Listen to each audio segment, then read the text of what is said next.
Devon, it feels like, well, certainly feels to me like about 5 minutes ago that we sat in here on the day that you signed, and we're approaching 12 months ago. Can you believe that you're 50 senior appearances into an Accrington Stanley career and 12 months into this professional football adventure? No, not really. It's gone very fast, and it's only like when you're coming up to these like 50 appearances or 12 months since you signed that you look back on the time that you've had and realise what I've achieved so far at the club. So it's good to look back, but I want to keep looking forward now and get to the 100 or more than that and keep pushing on.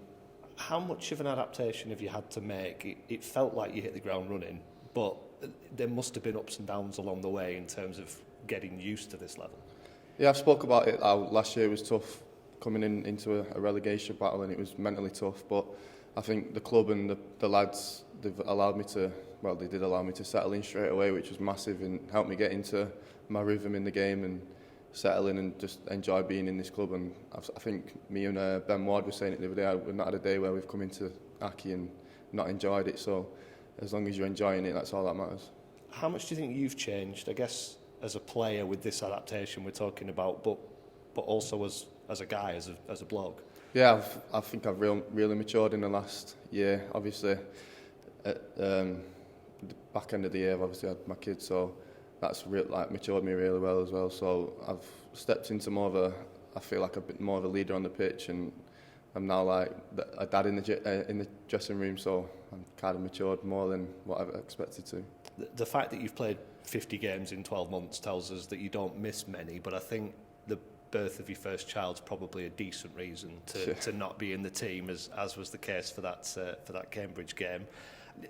Those milestones in your life, do they kind of give you perspective on what's important? Do you look at things in a different way now you've got that responsibility? Yeah, just going on like not missing games is like I pride myself on being available for as many games as I can. So even missing Cambridge game or when I'm suspended, it hurts a lot, but you've got to realise what's important in life, and obviously family comes first in everything that you do. And the birth of my first child, obviously, that puts everything into perspective for you and makes you realise what's important to you. And yeah. You mentioned feeling like your role has even changed in the changing room, and being in dad mode slightly with some of the younger ones. Is that something you're enjoying? Are you relishing being a leader out there? Yeah, I think that's always what I have been like. Even as a kid in academies, I was always the one talking on the pitch and being a leader. Then, and obviously all clubs I've been captain before. I've obviously been captain for a couple of games here before, so it's something that I pride myself on, trying to be a leader, trying to help people around me. So I think I fit into that role pretty well, to be honest. You mentioned it being difficult coming into a team in a relegation fight last season.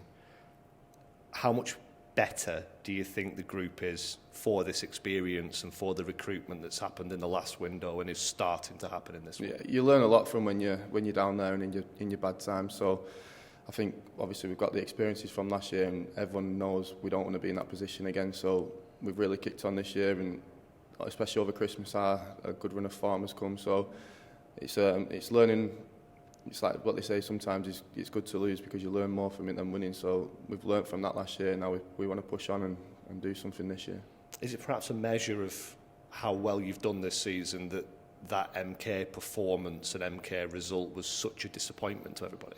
Yeah, I think it was a tough one to take, the MK result, because we come off the back of 3 wins, and then we had them games where they cancelled, and they came at the wrong time for us really, because we wanted that momentum going into Colchester, going into Barnet. I can't remember how many got called off actually.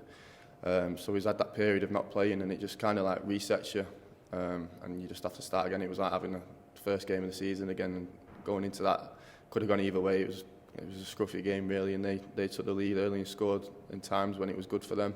Kind of took the sting out of the game. So if we played that game again, it might have gone another way, but we've just got to go again and go into Walsall and have the right attitude for that. Yeah, does it almost give you that little 0.5% of incentive going into the next game, knowing that you probably didn't do yourselves justice in the last one? Yeah, exactly that, yeah. We had a good time at Walsall away last year, so I think we'll all be confident going into this game and knowing that we probably need to get a result going down there just to pick up points again and keep us as high up in that table as possible. Yeah, do you have sort of targets and aspirations in terms of where you want to be in that table? Because I think we're probably at this point have gone beyond talking about gaps to the bottom two, for example? Yeah, I mean, I'm new to this league, so obviously all other leagues depend on like different point gaps and etc. But I've spoken to a few lads down there, and they said even when you're a promotion team and you want to win the league, they always say get to 50 points. How early you get to 50 points, so then you can reassess where you want to go after that. So I think that's the target, is to get to 50 points. If we get there in the next, I don't know, month or so, then we can reassess and go, can we get to this point? Can we get to this point? So it's probably an aim of get to this level and then reassess if we can go further than that. So I guess we just do that and work towards getting as high as we can. And just how encouraged are you by some of those performances over Christmas in particular? I think when you got a run going, the Notts County one sticks in my mind as thinking if you can repeat that, you'll have loads of success. Is that how the players feel? Yeah, I think that Notts County performance for me was like a proper Aki performance, like not conceding goals all over them. They really didn't know what hit them, and then we clinical, got someone like Sean Wally to finish the chances. It can be someone else on the day, but it was a proper Aki performance for me, that, and if we can do more of them, especially away from home, I think we'll go a long way this team. And there's already recruitment being done in this window. Are you switching on dad mode when a new player appears in the changing room now? Is it a case of, I was in this position last year, I'll help this young lad settle in? Yeah, I mean, there's a lot of lads in that dressing room who can settle people down. I mean, Paddy knows Luke already from Chesterfield, so I mean, he'll come in straight away and settle him down. So I mean, if I can do my job and help people settle, then I will do. But the lads down there I'll all help. And I suppose the flip side of that, just finally, is it's the transfer window for everybody, so there might be interest in Accrington players. The squad that you've got now might not be the squad on the 2nd of February. Is that just part of football? Is that something you guys have to take as a compliment if people are looking at members of your dressing room who are doing well? Yeah, I mean, all our careers we've had that. Even as kids, you'd have a best mate in the academy, and next minute he's gone. So I think as footballers, we're kind of used to people coming and going throughout your lives and moving on, and I just want everyone in the dressing room to do as best as they can and get the best moves that they want to do and go as high in football as they can. So if people are doing that, then it's good for them. If we keep people and keep the squad together, it's even better for us. But football's a funny thing, and you just never know what can happen with anyone in that changing room. So what will be, and we'll see on the 2nd of Feb what that squad looks like.